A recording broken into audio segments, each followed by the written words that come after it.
भारत पर 50% अमेरिकी टैरिफ लागू होने के बावजूद दोनों देशों के बीच व्यापार समझौते की संभावनाएं पूरी तरह खत्म नहीं हुई है। टैरिफ लागू होने के दिन ही अमेरिकी वित्त मंत्री स्कॉट बेसेंट ने फॉक्स बिजनेस चैनल से बातचीत करते हुए इस बात के संकेत दिए हैं कि भारत और अमेरिका के रिश्ते भले ही जटिल हो, लेकिन अभी भी उनमें सहमति की गुंजाइश बची हुई है। भारत की ओर से भी सरकार ने यह स्पष्ट किया है कि टैरिफ से जुड़े विवाद को सुलझाने के लिए बातचीत के दरवाजे खुले हुए हैं और ये उम्मीद कायम है कि जल्द ही स्थिति सामान्य हो सकती है। तो वहीं एक समाचार एजेंसी ने यह बताया कि टैरिफ के मुकदमे पर निराश होने की जरूरत नहीं है और भारत इस समय अन्य बाजारों के साथ अपने निर्यात को फिर से मजबूत करने की दिशा में प्रयास कर रहा है। दरअसल अमेरिका ने पहले भारत पर 25% टैरिफ लगाया था, लेकिन 6 अगस्त को रूस से तेल खरीद के चलते 25% ज्यादा टैरिफ भी लागू कर दिया गया। ये भारी टैरिफ 27 अगस्त को सुबह 9:30 बजे से प्रभावी हो गए। अमेरिका का तर्क है कि भारत रूस से सस्ता तेल खरीद कर मुनाफा कमा रहा है और ये लाभ अप्रत्यक्ष रूप से यूक्रेन युद्ध में रूस की मदद कर रहा है। तो वहीं वित्त मंत्री बेसेंट, जो भारत के खिलाफ कड़े रुख के समर्थक माने जाते हैं, उन्होंने इस पर टिप्पणी करते हुए कहा कि भारत ने ट्रेड डील को लेकर शुरू में रुचि दिखाई थी, लेकिन लिबरेशन डे के तुरंत बाद शुरू हुई बातचीत अब तक किसी ठोस नतीजे पर नहीं पहुंच पाई है।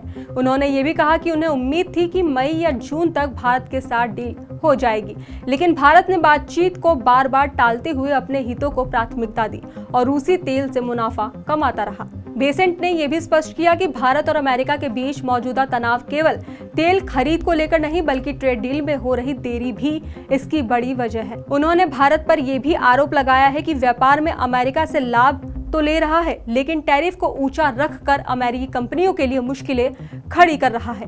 उन्होंने कहा कि अमेरिका का भारत से व्यापार घाटा काफी ज्यादा है और ऐसे में भारत जैसे सरप्लस वाले देश को डील को लेकर गंभीर होना चाहिए। जब उनसे पूछा गया कि क्या उन्हें चिंता है कि भारत ब्रिक्स देशों के साथ डॉलर की बजाय रुपए में कारोबार करेगा, तो उन्होंने इसे लेकर किसी खास चिंता से इनकार कर दिया और कहा कि रुपए का रिजर्व करेंसी बनना फिलहाल संभव नहीं है, क्योंकि वो डॉलर के मुकाबले अपने न्यूनतम स्तर पर है। तो वहीं इस बीच भारत के वाणिज्य मंत्रालय ने भी अपनी प्रतिक्रिया में कहा कि अमेरिका के साथ बातचीत पूरी तरह बंद नहीं हुई है और मंत्रालय उद्योग जगत से मिलकर टैरिफ के असर को कम करने के उपाय तलाश रहा है। अमेरिका और भारत के बीच इस साल फरवरी में व्यापार समझौते की दिशा में बातचीत शुरू हुई थी, जब प्रधानमंत्री नरेंद्र मोदी ने वाशिंगटन की यात्रा की थी। दोनों देशों के नेताओं ने साल के अंत तक डील पर हस्ताक्षर की योजना का ऐलान किया था और इसके लिए टर्म्स ऑफ रेफरेंस पर हस्ताक्षर भी हुए थे। अमेरिका चाहता था कि भारत उससे कृषि उत्पाद खरीदे और मिड साइज कारों के लिए अपना बाजार खोले, लेकिन भारत इन मांगों के लिए तैयार नहीं था।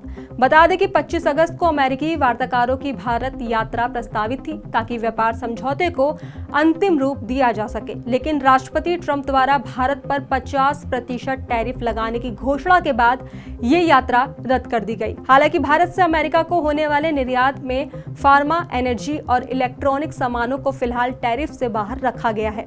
इसके बावजूद चिंता बनी हुई है, क्योंकि अमेरिका भारत का सबसे बड़ा निर्यात बाजार है। साल 2024 और 25 में भारत के कुल 437.42 अरब डॉलर के निर्यात में लगभग 20% हिस्सा अकेले अमेरिका को गया था। तो वहीं खबरों के अनुसार भारत सरकार इस टकराव से निपटने के लिए वैकल्पिक बाजारों की तलाश में जुटी है। वाणिज्य मंत्रालय 40 देशों से खास व्यापार संपर्क स्थापित करने की योजना पर काम कर रहा है, ताकि विशेष रूप से कपड़ा निर्यात को बढ़ावा दिया जा सके।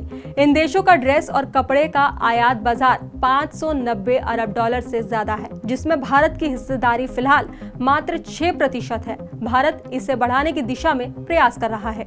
हालांकि निर्यातकों ने चिंता जताई है कि अमेरिकी टैरिफ बढ़ने से उनकी लागत में काफी इजाफा होगा और इससे उनके लिए प्रतिस्पर्धा करना मुश्किल हो जाएगा। उनका कहना है कि अमेरिका ने बांग्लादेश, थाईलैंड, वियतनाम और इंडोनेशिया जैसे देशों पर कम टैरिफ लगाए हैं, जिससे इन देशों के उत्पाद अमेरिका में भारत की तुलना में ज्यादा प्रतिस्पर्धी बन सकते हैं।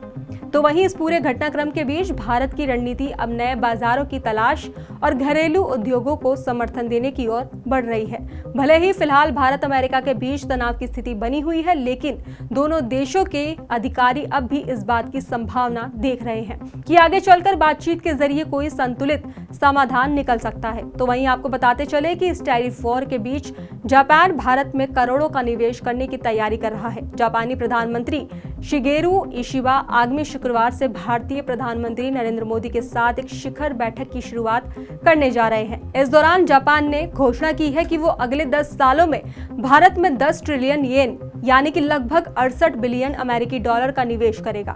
ये निवेश भारत जापान रणनीतिक साझेदारी को एक नई मजबूती देगा और वैश्विक मंच पर दोनों देशों की साझा भूमिका को बढ़ाएगा। खैर, इस खबर पर आपकी क्या राय है हमें कमेंट बॉक्स में जरूर बताएं। फिलहाल खबरों में बस इतना ही। बाकी देश और दुनिया की तमाम खबरों के लिए देखते रहिए दी एज।